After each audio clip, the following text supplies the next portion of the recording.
Hi, everybody. This is Countess. It's 11:30 Eastern Time, and it's time for another one of our daily free training sessions. And this is number 13 in the series to help businesses just like yours, just like ours, deal with the current business environment and basically bring the entire business community together.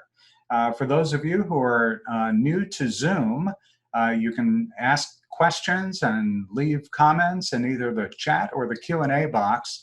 And if I ask to raise your hand, hopefully you'll do that too. But if your Q&A and chat boxes aren't showing up for you, move your mouse down to the bottom of the screen where the red arrow is pointing, and that will reveal your Q&A and chat boxes. And go ahead along the way. Let me know what's on your mind.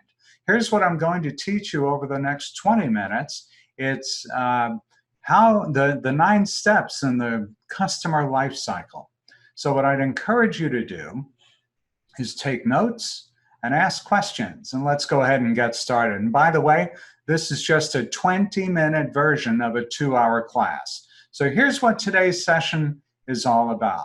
I'm going to peel back the layers of your business to help you better understand opportunities that lie ahead for you, to easily drive more customers and double the value of your existing customers today. Sound a little maybe fantastical? Well, it isn't. What if we could identify the commonalities in the people who just survive and then discover the patterns of success? How's that sound? What if we could find the formulas that make some people successful? And what if we could make it easier for you today? That's what I'm going to talk about. So let me begin by asking the question, why is it that so many businesses just survive? They hang on by a thread. A majority of businesses fail during the first 5 years, and a small number thrive. And they thrive in the way that they would envision. And ultimately, it often comes down to the way businesses approach their marketing. You know, it's important to recognize some of the signs that we most often see with small businesses who are stuck in the survival marketing mode. They're always chasing the next deal. Their marketing is very disjointed. They lack confidence in their marketing plan. And you know, we have all been there at some point. But not everybody in survival mode is dying. And at this basic level, this is what survival marketing looks like for most businesses. You start by generating interest, and then you get a couple of leads, and then you sell to the super hot leads, and then you sigh in relief, and then you start over again. That's what survival marketing is. And as a result, small businesses in survival marketing mode consistently have gaps in 3 critical parts of their customer life cycle. They lose traffic, they lose leads, and they lose customers. So let me ask you, how many of these 3 do you suffer from? Put that down in the comment box or the Q&A box. Let me know, how many of those things are you suffering from? If you're like most business owners, you know that you have opportunities slipping through the cracks, but you don't know what to do about it. Today, I'm going to help you uncover your own unique hidden opportunities and help you leave this session with more confidence than ever. Most businesses want to thrive, and we start by trying to figure out some new tools and tactics and technology. Our customers are all going online, especially now, right, during the epidemic. And definitely it can feel like a train we just can't catch. Well, I've got some good news for you. You don't have to catch it in order to thrive. So why do some small businesses thrive, and what's their secret? My name's Countess. I'm managing director of the Countess Group. I've spent 40 years as a marketer. It's hard to believe. I'm in my 20th year helping businesses of all sizes grow as an independent consultant. Before becoming an independent consultant, I worked for over 20 years as a senior executive at 3 Fortune 100 companies. They were Marriott, Motorola, and a company that's now part of CVS. My company is the Countess Group. We're in our 20th year helping businesses of all sizes gain an unfair advantage over their competition with targeted marketing. During my 40 years, I've done it all. I really have done it all. Targeted marketing, lead generation, brand awareness, marketing automation, corporate communications, PR, dealing with crises of all descriptions. I'm sure I can help you too. Let's talk about something called life cycle marketing. That's what I'll cover during the rest of this session. And this may be a new framework for you when it comes to how you think about marketing and sales. And it's easy to get started. A fundamental premise of life cycle marketing is that most every small business who's in survival mode has a ton of opportunity throughout their business. They just don't know what to look for. So when you go from just converting sales to considering the entire customer life cycle, there are a lot of easy wins, and you'll start to find when it feels natural because it's based on natural laws of the customer, I'll call it harvest. But before we start working on this today, you've got to begin by understanding two fundamental truths. The first is that your prospects are people, just like you. The way you engage with them must not come from a place of desperation. Think about our grandparents' way of doing business. It's a give first, take care of the customer, and build relationships kind of approach. And you need to embrace this kind of a mindset. So as we think about the possibilities for your business, don't allow your creativity to be hindered by operational limitations or time and money. I'll be talking about ways that you can systematize many things. While automation can be a scary word for some, consider this. It's the tractor that makes profitable framing and farming possible. Think about that for a minute. Let's imagine you have a farm and your tractor is sort of what you pull behind you. That's the operational thing that makes you successful. Hey, in all, there are 9 stages in the customer life cycle, and most survivors focus on 1 or 2 stages at a time. And the goal today is not to make you perfect in every area. We are only together for about 20 more minutes. By the end of this session, I'm going to help you identify the top 3 things for you to attack first. And also, you'll learn to come back over and over again with you, your team, or if you're a solopreneur, just to go back over it again and get really familiar with it, so you can find the next low-hanging fruit for your business. So let's take a look at the 9 stages of the customer life cycle. Are you ready? These are the 9 stages of the customer life cycle. They are target, attracting interest, collecting leads, education, offers, closing them, deliver, and then wow once you've closed them, and then offer more, and then, of course, get referrals.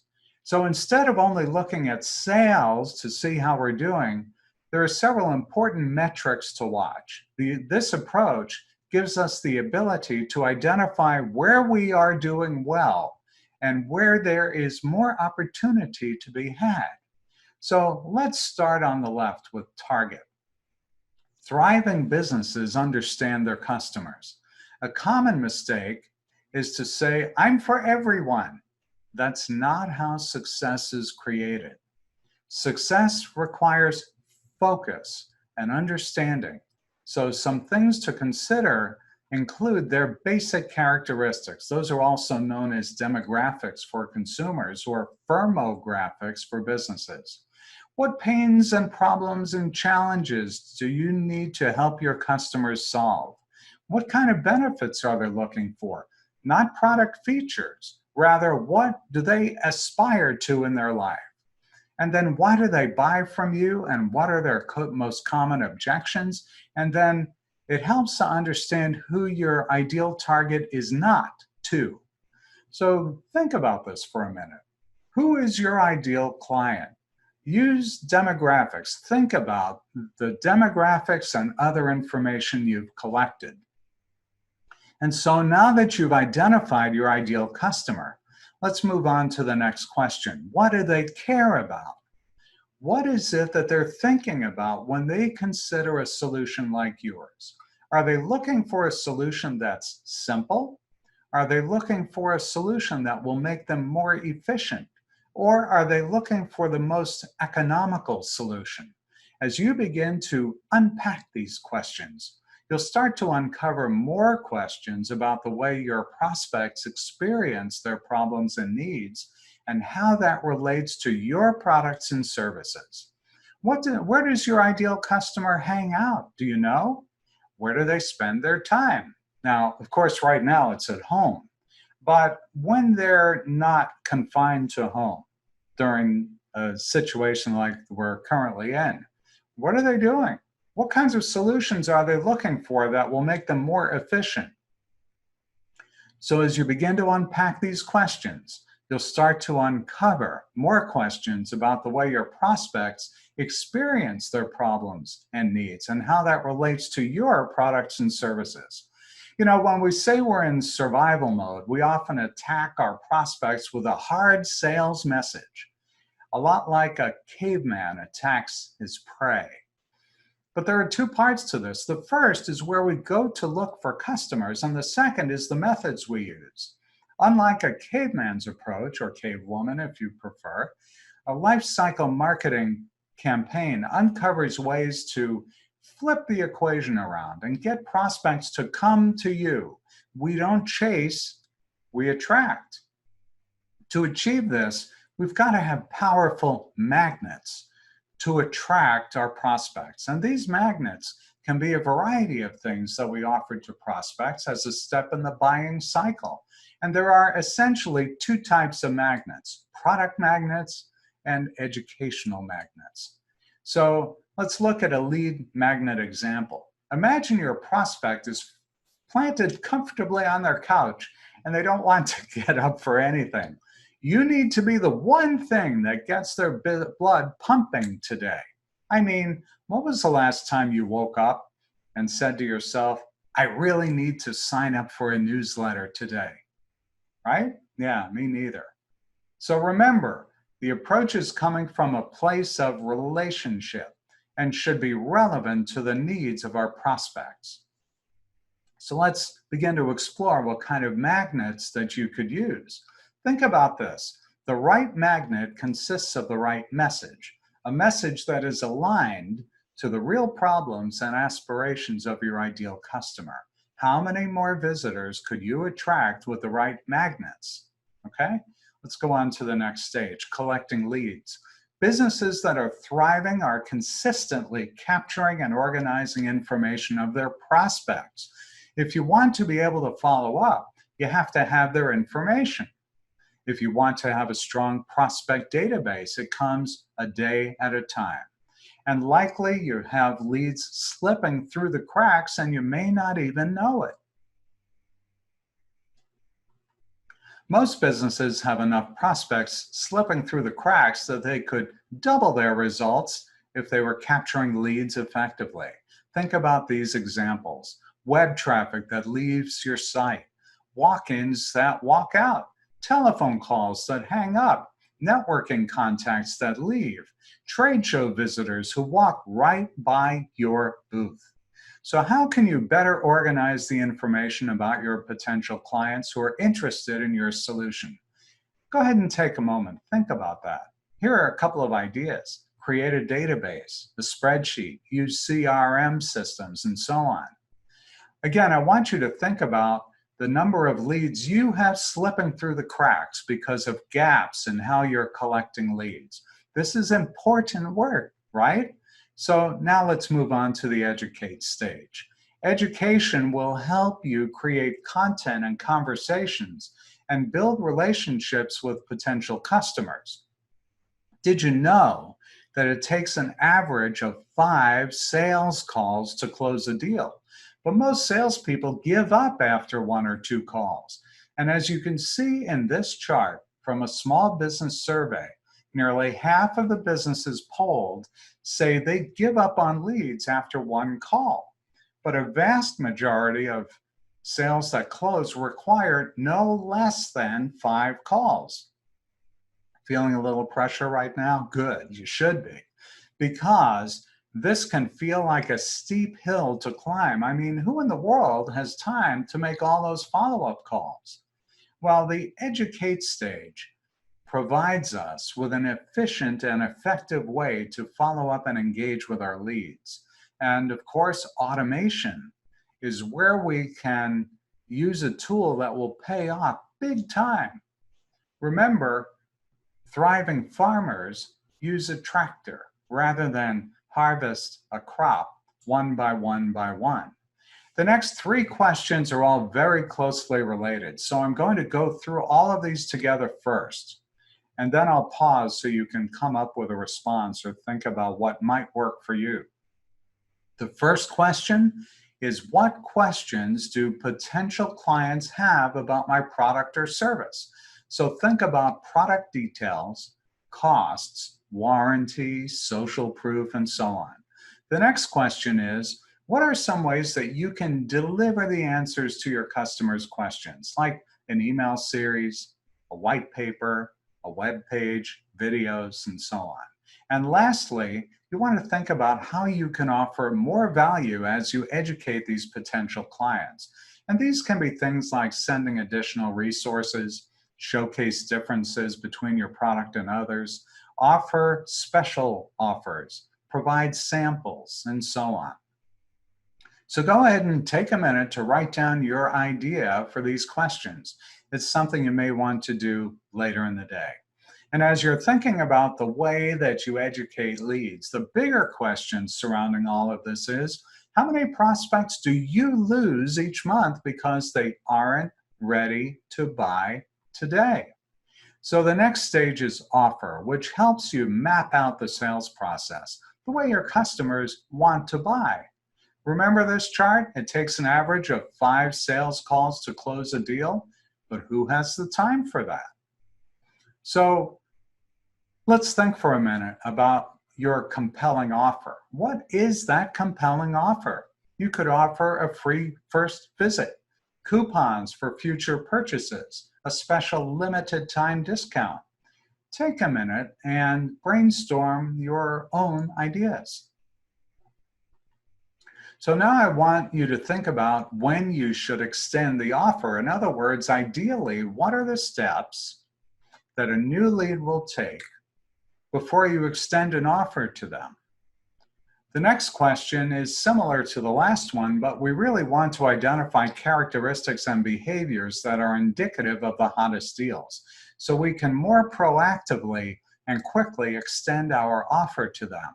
And this could be a combination of characteristics and behaviors too. And by the way, I know I'm going through this very quickly. This is what would normally be a 2-hour session complete with workbooks and worksheets and conversations and dialogue. But I wanted to give you a sense of what you need to do in order to really cultivate a business and get beyond the survival mode. So think about this. How many prospects do you think would buy from you each month with great follow-up? Kind of exciting to think about, isn't it? Right? The close stage is how you can ask for the order and close more sales.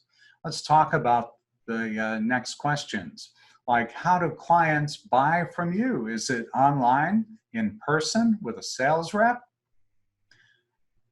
Is it an easy way for them to buy from you? How can you make it easier for them to buy from you? Now, considering all that I've just gone over in this educate on offer and close stage, what are the top 2 to 3 things that you can do to improve your sales cycle?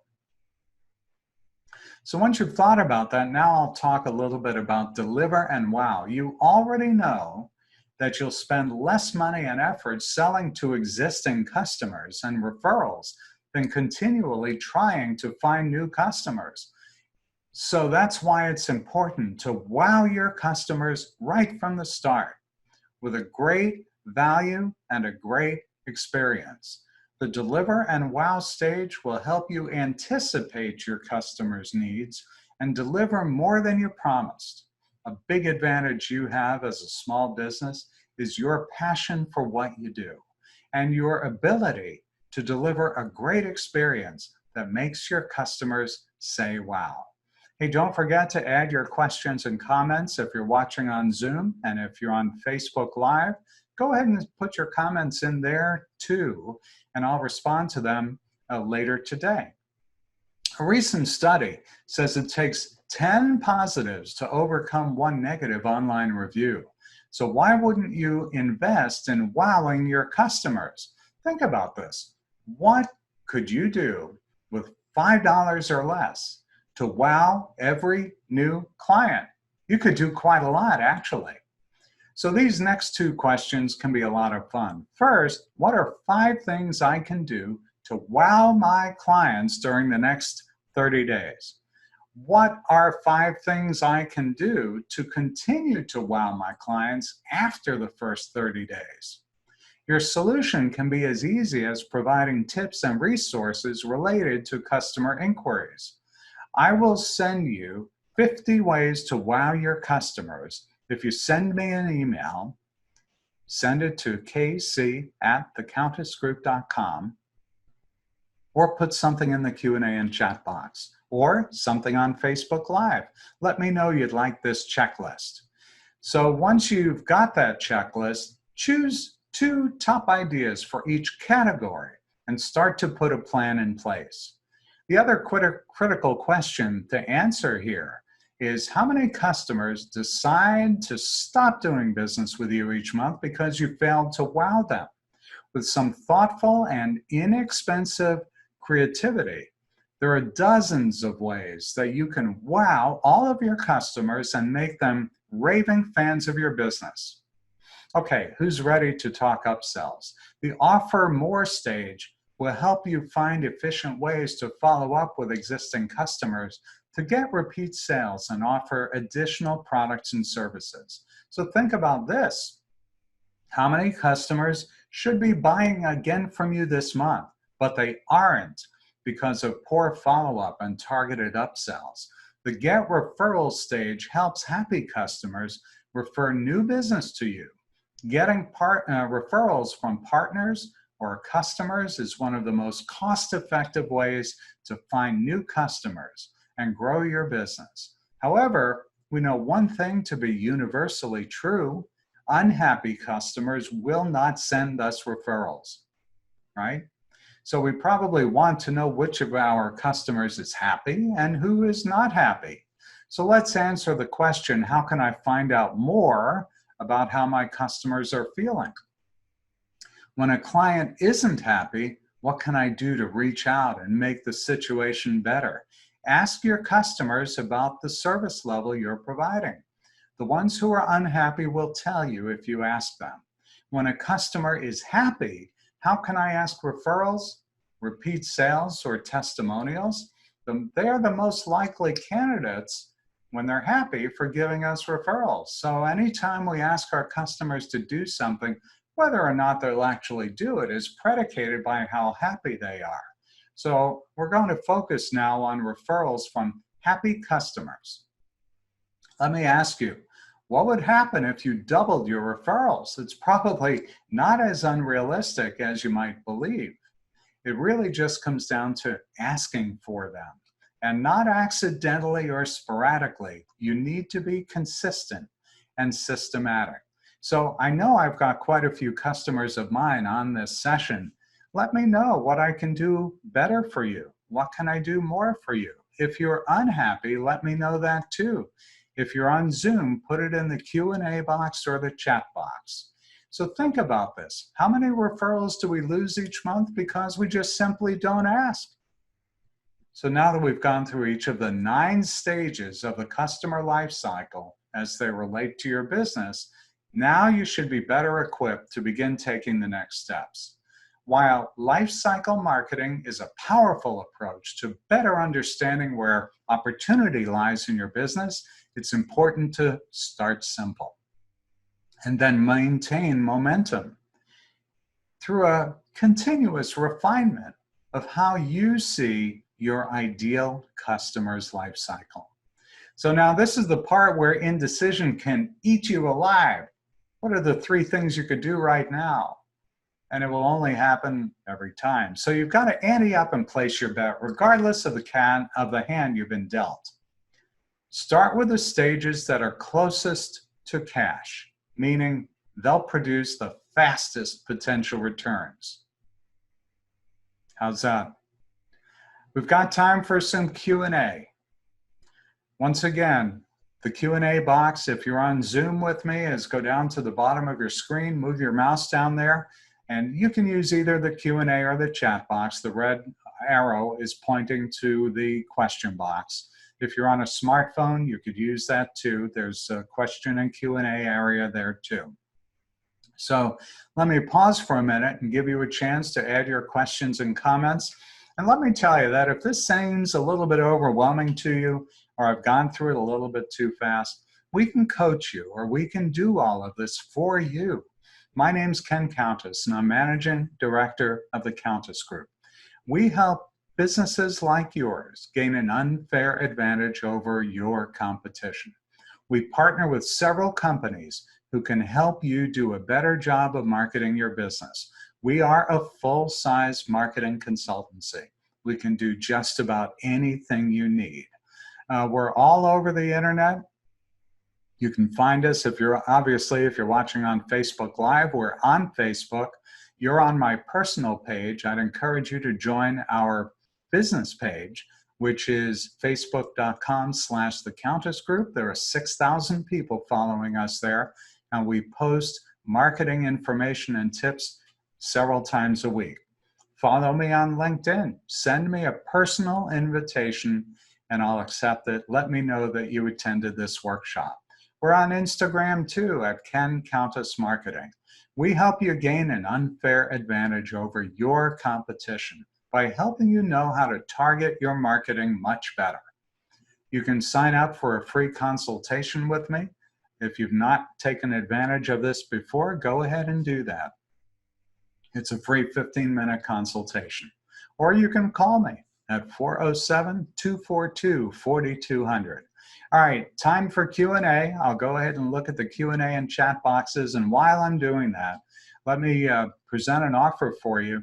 You can save $100 a month with this product lifecycle follow-up automation, where you can have a CRM platform that works incredibly well. It's so easy to use. You can track your customers all through the life cycle. You can send campaigns to them. You can invoice them. You could set up meetings with them. It's absolutely amazing. It's $99 a month for up to 2,500 contacts in your mailing list. Most people have far fewer than 2,500. And you could have 3 users on the account too. All right, so let me go and look at the question boxes. Ron says, I'd like the checklist. You got it, Ron. I'll get it to you. Ron also asks, what is CRM? It's Customer Relationship Management Software. It's the software that you can use to help you automate your business and not have your prospects fall through the cracks. It will allow you to set up automated campaigns that will automatically send emails to them. You just set it up once, and as they join your list, it'll automatically send out a series of emails to them. And you could set up triggers to where if they didn't respond within a couple of days, it'll automatically send them another email. If they did respond, you could have a different flow so that you can stay right in touch with them. Remember, it takes 5 calls to get a prospect to get close to the buy stage. This helps you do it using automated software. So you don't need to be on the phone every day. Or if you prefer to be on the phone, the system will remind you to call each of those prospects. Terrence asks, do you know the tool that lets you know when someone gets to the end of the line but fails to hit the Buy Now button? That's part of the CRM. You could have it set up a task to let you know that they got to the end of the flow. So once again, if you use Keep Pro, that can be set up to allow you to do that as well. I've put another poll in here. I'd like for everyone to answer it. Rachel, let's see. Terrence would like the checklist, the 50 ways checklist. You got it, Terrence. Rachel says, I'd like the 50 ways checklist too. Absolutely. Joanne, please email me the 50 ways to wow checklist. You got it too. What else do we have here? Looks like that's all we got. Okay, well, I'll wait and see if we have any more questions that come in. In the meantime, if you enjoyed this event, sign up for more events at thecountessgroup.com. It's at the Seminars and Webinars tab near the top. That's where the red arrow is pointing on screen. Our next event is tomorrow, March 31st at 11:30 in the morning Eastern Time. Visit thecountessgroup.com for details. And by the way, I do plan to have a playback of this available to you. So make sure you go ahead and check our website. Go to thecountessgroup.com, or you'll find it also on YouTube as well. If you're watching us on Facebook Live, thank you too for joining us. And I hope to see you all again tomorrow morning at 11:30 Eastern. And we have a second special webinar at 1 o'clock Eastern Time tomorrow, talking about challenging times and what you can do for your business to overcome them. That's it for today, everybody. I want to thank you once again for joining me, and we'll see you tomorrow. Bye.